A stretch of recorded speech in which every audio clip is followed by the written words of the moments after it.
That's right. It is a 2-podcast day. We are doing a draft profile, releasing it early for you guys. Today, we're talking about Eduard Šalé, Czech player who was teammates with David Jiricek in the World Juniors this winter. And we're talking about that with Sam McGilligan of McKeen's Hockey here on today's Locked On Blue Jackets. You're Locked On Blue Jackets, your daily podcast on the Columbus Blue Jackets, part of the Locked On Podcast Network.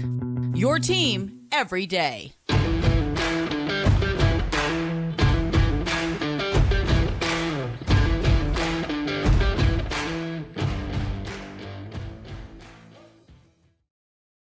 Hello and welcome to Locked On Blue Jackets, part of the Locked On Podcast Network, your team every day. I am, as always, your host, Jay Foster, here to bring you news, stories, the good, the bad, and the ugly about your favorite team and mine, the Columbus Blue Jackets.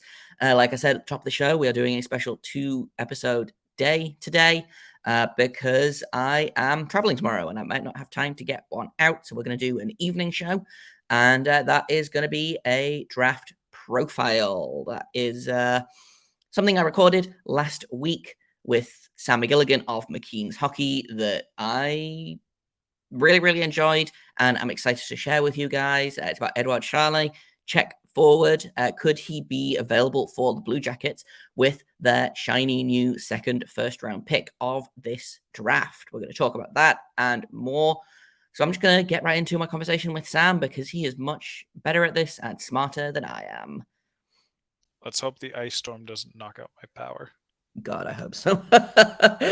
Okay, let's go. The Blue Jackets are pretty much set to have a top 5 pick, so we'll see how that goes. But with the trade deadline coming up, we talk that they're going to get a first-round pick for Vladislav Gavrikov. They might pick up another first-round pick with Jonas Korpisalo. Whether that trade happens, I thought it would be time to look at maybe a couple of depth guys in the draft and see who they could possibly get with their second potential first-round pick. And with the success that they have had with Czech players in the last couple of drafts, I thought, hey, let's look at someone who was also on that World Juniors team that had a pretty good tournament. So I've got Sam McGilligan here, expert scout and very smart human, to come and talk about Eduard Šalé, who is probably the top Czech player in the draft and is almost definitely going to go in the first round. The only argument seems to be where he's going to go. Yes. Eduard Šalé has such a ridiculously wide range of where he can go in the draft to the point where I actually don't even know where to hazard a guess. Like right now, according to Bob's last list, he was around the mid-first. I think might have even been challenging for the top 10 in that I believe Bob McKenzie has him 12th at the minute. That sounds about right. Okay, so he has him about 12th. And the general consensus seems to be that he's still lurking in that like 8 to 15 range. I think this opinion is going to drop by the next like massive edition of rankings coming out, especially with the next Bob McKenzie one. Šalé started the season off already coming in on like a high momentum ride because he had a really effective D-1 season. He was one of the better looking prospects coming into the year. He was looked at as a top 10 contender. He had a terrific Hlinka tournament, which is always a good way to start the year. You definitely don't lose top 10 status if you're coming in with it and then start strong. And then he went to club play and he was absolutely fantastic. First 7 or 8 games, I believe he scored in each game, or was roughly 7 or 8 points in those games. He was making all sorts of awesome complex passes around the offensive zone in pro league. He looked really, really good and really good at weaponizing space and capitalizing on it. And then he kind of went a little cold. And this coldness has lasted all year almost, to the point where he still has only 11 points in 39 games. When he started with like 5 and 7. That's a pretty rough stretch to go. Yeah. Do you think that kind of is more the player that he is? Like, obviously it's tough to say, but is he a 5 and 7 guy, or is he he's both cold stretch guy? He's both, but I think there's a reason for why he had the production fall off the way that it is. And it's part of it is that he's just not a quick player. Like, he is very not fleet of foot. Let's put it that way. He is super smart, especially in those small area engagements when pressure's coming in and there's not a lot of momentum. Like, he can really use his hands and create just about any lane you can think of from there. But like, at the same time, when you're going up against pro players who are terrific athletes, like, doesn't matter what league it is, like if you're going up against pros, you can count that they're athletic and they'll hit you and it'll hurt. He can draw guys in and just barely escape around them, and his hands look incredible, and he can really kind of get people going. But pros figured that they can just start like really pressuring him and be like, no, I'm just going to keep hitting you because you can't escape. And he kind of can't escape. So this was part of the problem. It's not the major one, but it's part of why when Šalé gets the puck, he's not been as efficient with the touches. A lot of them are now just like simple passes, which there's nothing wrong with, but it also is just like that a lot of players can make those passes. What makes Šalé so interesting is like that small area creativity, general open ice creativity as well. It's just, or I guess you could just summarize it as creativity and the skill in the hands. And some of the plays he can just kind of set up, and you can see the vision and the way he moves off the puck after making them. Like, he sees the game like a guy who has top six potential. The other problem, the bigger problem, is that he can never get to the puck because he's too slow.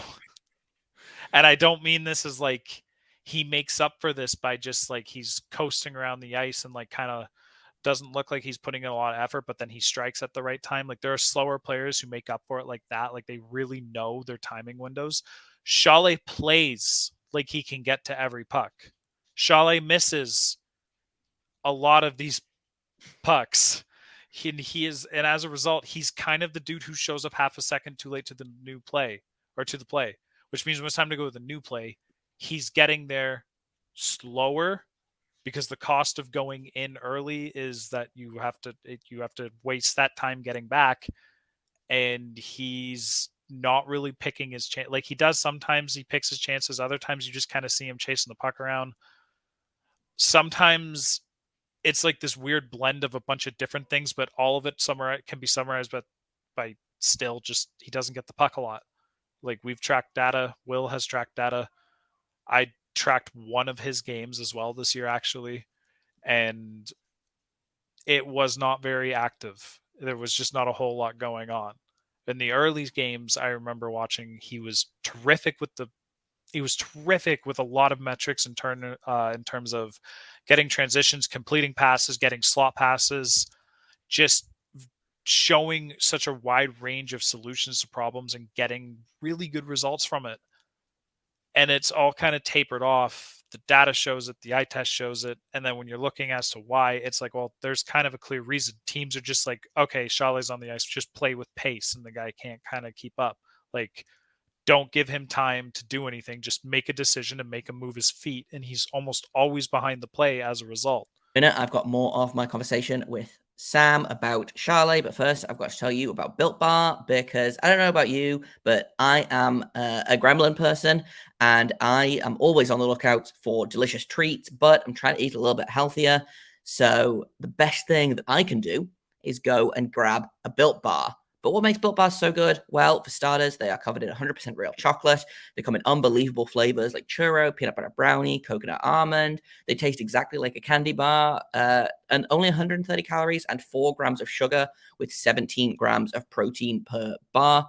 And now you don't need to wait around to get a box. You can go to Walmart or Sam's Club, grab a Built Bar right there from the pharmacy section, or you can go to built.com. They still have that. If you don't have a Walmart or a Sam's Club near you, they have a bunch of different incredible flavors that are not available at Walmart or Sam's Club either. But if you are close enough, then I recommend just stopping by. You don't have to wait for them. You can just eat them in the car on your way home. Again, like me, like a gremlin person, you can thank me later. There's a chance, there's a possibility that when I'm watching some of this is kind of like some bias because I'm looking for it. But I'm not the only person who kind of sees this. And the other concern, and the final one that kind of ties it all up into a bow as to why there's like an actual red flag with him, is he doesn't really have the same set of hands when he's in motion. So even if he theoretically gets faster and like can start getting to all these pucks, You also need him to really bring the handling skill up to complement his skating. Part of the reason why his handling is so poor right now is because his skating is poor. They'll kind of like fix each other a little bit, but not to the extent that you hope. So there's going to have to be a lot of additional work in there to like really capitalize on how smart he is and how good he can be with the hands compared like when he's in a small area. Like he's skillful and smart in a way that like does earn him top 10 consideration in just that spot of the ice. But the rest of it right now it's a huge scary sight. And if you can't offer the rest in the NHL, you're just going to get mowed down or just kind of ignored, and then I don't know. You just kind of like go down a path where you're not who you are as a player. And if you're not who you are as a player, then why are they even giving you ice time? If you're just like downgraded into random replacement area, then why you? Why not someone else who has higher potential? So it's a mixed bag. Someone could easily come on here and argue the complete opposite, not in terms of like him being kind of slow, him not really being too skilled in motion sometimes, him kind of being half a second to a lot of plays, but they could definitely argue like that it's not a concern aspect. They fully believe it'll all work itself out because of ABC. I'm not there yet. So I'm still of the skeptical side of things. This could change, especially if there's like a really good stretch at the end of the year and he shows it can kind of come back. I'd be very willing to be like, okay, way back up you go. Not way back up, but like mid first territory. He's really good when he's at his best, and he does have like that type of thinking that like you when you're watching them, you're like, that's how a top six forward just kind of plays. Like you don't have to teach them how to become one. Like if it all translates over, he will just play in that role. That's the type of player he is. So Yeah, yeah. that kind of leads into what I was going to ask next, which is, do you think this is something that is kind of, will it work itself out? Is this something that he will, stick him in the AHL for a year, stick him in, send him back to Sweden, send him back to Czechia, send him to the CHL for a season? Is this something that kind of you think it will work itself out? Because I feel like sometimes there's things that you can improve with a player, and then there's things that you can't. Like sometimes a player just doesn't have like hockey IQ, I think is a big one. You can't teach that. It's better to start with a smart player that I think has physical limitations than it is to start with an incredibly athletic player that has, I don't want to say mental limitations because that sounds bad, but you can't teach Agreed IQ as much as you can teach skating, if that makes sense. Yeah, I think the way I always view it is just like playing hockey, like just the sport itself in its most simple addition, and doing so with pace requires to be really smart, like just processing all the right time. And you can tell when a guy is just not fast enough for the NHL in terms of like decision making, or there's just like that extra second. And then there's also like sometimes you just can't teach a player to come up with like the crazy high level solutions to stuff. Šalé isn't so insane with some of the stuff that he can pull off to the point where I'm like, I will bet on you all day, every day. But he also does play the entire season in Czech pro, 39 games so far. There's actually only 43 potential ones in the season, so he's basically done for the season. It's kind of tough to show off what you can do. I don't actually know where his team is in the standings. I feel like there hasn't just been a lot of reasons to follow the league too much this year, but just looking at the standings, if I can ever find them, his team is 10th out of 14. They're not really having the best of seasons. They're not that bad. They are 22 and 23. Okay, so just under 500. 16 and 23. Sorry, that's what it is. 16, 23. I don't know. Never mind. I'm misreading the standings. There's extra they have overtime wins and losses and stuff. I'm not paying attention to them. Regardless, they're an okay team, but they're not the best environment. He might be reliant to do too much on his own and not have the physical limitations to show it. It's an environment that would put a player like Eduard Šalé in a situation where he might have to do too much, and as a result, there's too much pressure on him. In those situations, players like that often have extremely mixed results, where some of them will have fantastic years and put up against or like defeat the odds. Everyone will be like, this is that awesome player that everybody is talking about. There's a like, look at the adversity he's worked through this year. And then there's a kid who is like in the exact same situation 2 years later with like 2 variables changed, which is all it took for him to have a shitty year, even though he was just as good, like normally. And if they're in the same environment, they'd have been the same skill, and everyone will dog him. And there's a lot of possibilities as to like what happens with these players and why they are having the season they are. When you want to bet on smart, you bet on smart. Šalé is smart. He's the type of smart that you can't often teach, and there are players I have ranked ahead of him who I know aren't as smart. The counter to this argument right now is that this draft is nuts. This draft is insane. You don't have to put yourself in a position, because the risk of taking Eduard Šalé and the reward you get from it, it could pay off. You can take Eduard Šalé at 13 and it won't be a bad gamble, and it can pay itself off. But it's like, what did you give up? Sometimes fans look at this and like, we took 13 and 14, 15, and 16 were all bad. But it's like, okay, but there was like 8 other players who were picked after them who are all amazing, who also could have been picked in that selection and like really shouldn't have fallen and were very safe players. Like, I think there's a very high chance a guy like Riley Heidt could fall through the draft for whatever reason. He's 5'11". He can sometimes be a little floaty, but he's sensational talent. He plays with a lot of pace when it is time to go. He does everything super high pace. He's super smart. He's defensively responsible. He gets middle ice perimeter. He's just like I'm not going to turn this into a Riley Heidt podcast, but like, he's fantastic for a lot of different reasons. He would be an equally valid pick in that range. He has risk baked into the selection himself, but as a reward that is also worthy of a top 10 pick. And you don't have to worry about multiple things having to take a step forward for Šalé, like it is with Šalé, for that upside to come around, when Riley Heidt is out there just obliterating pucks and just being an awesome player, supporting line mates, getting pucks into the middle. And he has less that he needs to improve on. He basically kind of just needs to be more active and kind of put all that part together, but it's all there in isolation. So do you teach a dude who's smart in everything, can do everything, shows he can do everything, and has what seems like a fixable problem of like sometimes he's not moving his feet enough? Or do you take the dude who literally can't move his feet fast enough, and as a result it's got a chain reaction of problems that like are limiting him? And both of them have the same kind of payoff. It's like, where do you take these guys?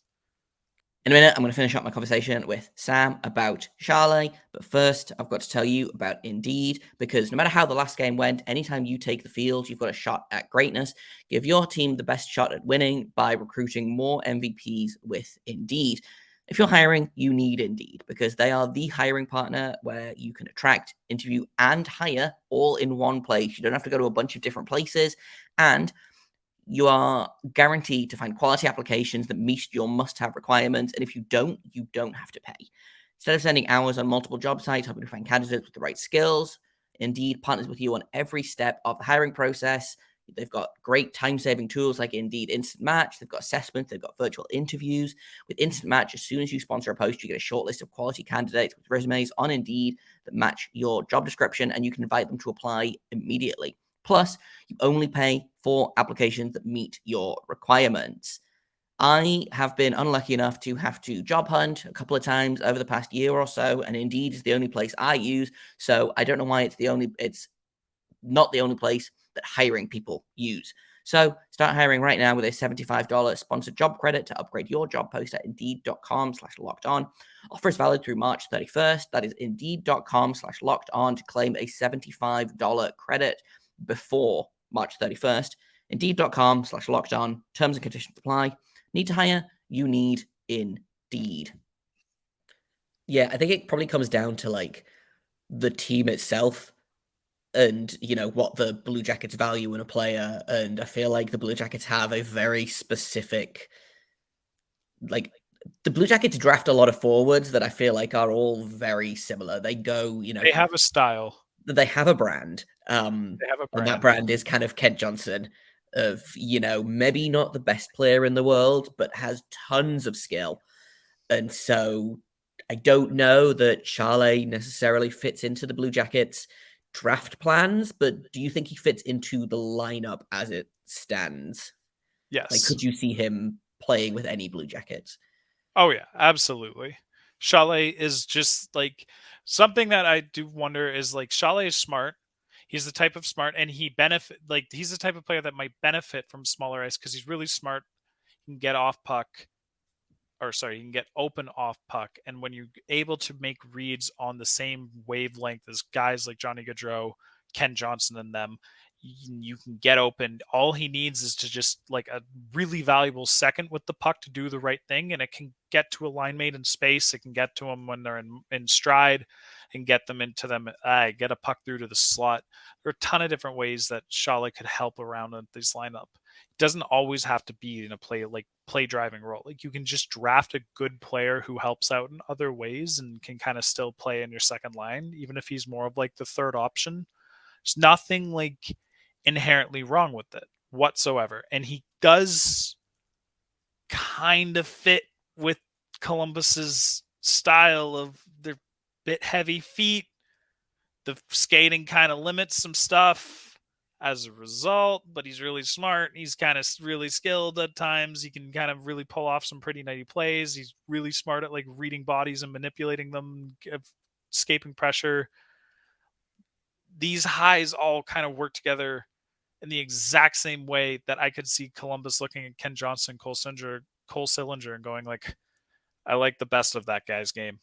We can fix the rest of it. And I could totally see them doing it. It just depends on like where that pick they get in the hypothetical trade at the deadline. Like, you'd be taking them with that pick. I think if you take them sooner than that, you have the likely first, second, or third pick in another one. Yes.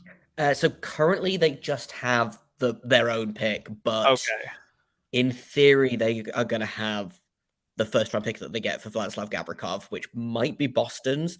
So that could end up being, 31 or 32. At that point, overall. if you can get Šalé, it's a huge win. There still might be a better player like Gavin Brindley available, but spoilers for future episodes. Whoops.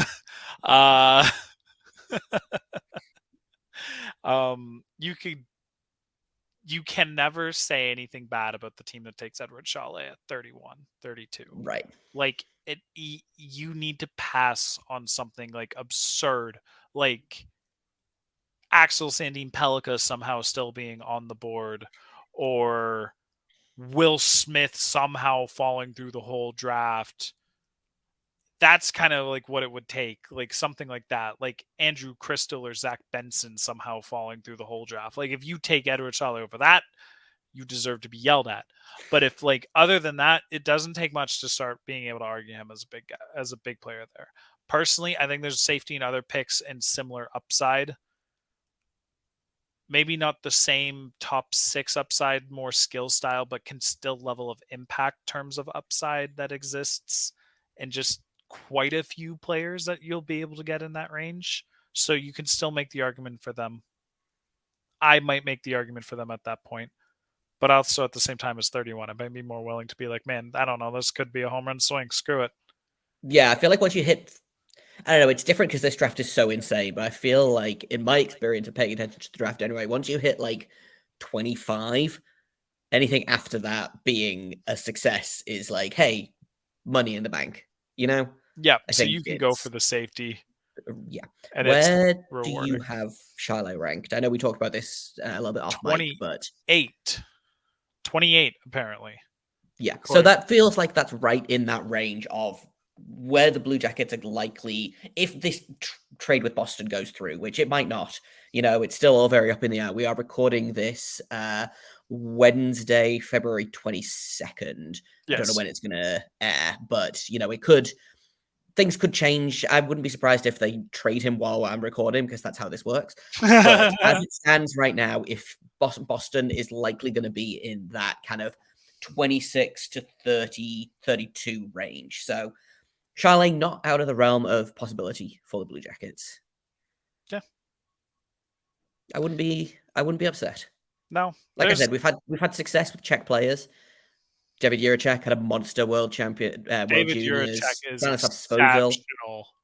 had an even better World Juniors. Maybe I think those two guys were just, I think, lights out. So they have had success with Czech players before. I wouldn't be mad if they had. I think this will be the 4th draft in a row that they would draft a Czech player if they end up getting Šalé, which is fun. Yeah, that is actually a lot of fun. Really like it. I like it when players have friends on the team already, because I am at heart sentimental, and it helps for them too. It does, man. They're young players. It's probably really scary, even if a lot of them would tell you it's not. Just like a lot of like, holy crap, what am I walking into? Like, I just don't know. Right, like I'm moving to another country. I don't speak the language super well. Oh, at least I have someone else that speaks. Yeah, like that. Czech it's here. Huge when it's a European player coming over. The cultural difference is massive. Yeah, we don't realize because we live here, but like it's massive. Yeah, even as someone who, like, I speak the language, and even me going over to America or Canada, and I'm still a little bit like, whoa, things are different and scary here, and I am English and in my 30s, and I am still a bit scared of the culture difference. So I imagine for an 18-year-old who English is probably not his first language, I imagine it probably does help to have someone who speaks his language in the organization, even not necessarily even in the locker room. So yeah, like I said, I would not be mad if Šalé ends up being a Blue Jacket. I think that could be a sneaky fun pick. Yep. Cool. I am going to hit stop here and then start us going again for Brindley, just so I don't have to edit too much. And that's all I've got for you today. Like I said, there likely will not be a show tomorrow because I am traveling. We'll be back with you on Monday with a breakdown of all of the trade deadline madness. We'll talk about the games this weekend, and we'll have some fun with it. We'll do a mailbag show as well. So if you have questions for the mailbag, you can at me on Twitter, _Jacob Foster, JAKOBFORSTER. You can at the show Twitter, LO_Blue Jackets. You can email them to lockedonbluejackets@gmail.com. You can direct message them to me on Twitter. You can comment on YouTube. Just comment underneath this video if you have a question, and I will get to it on Monday's episode. Thank you all for listening. Thank you for making this your first listen of the day every day. Locked On Blue Jackets continues to be free and available on all podcast platforms. We are over on YouTube. If you haven't hit subscribe there yet, then please feel free to do so. It helps me out. It helps you out. Everybody wins. And until Monday, make sure you stay locked on.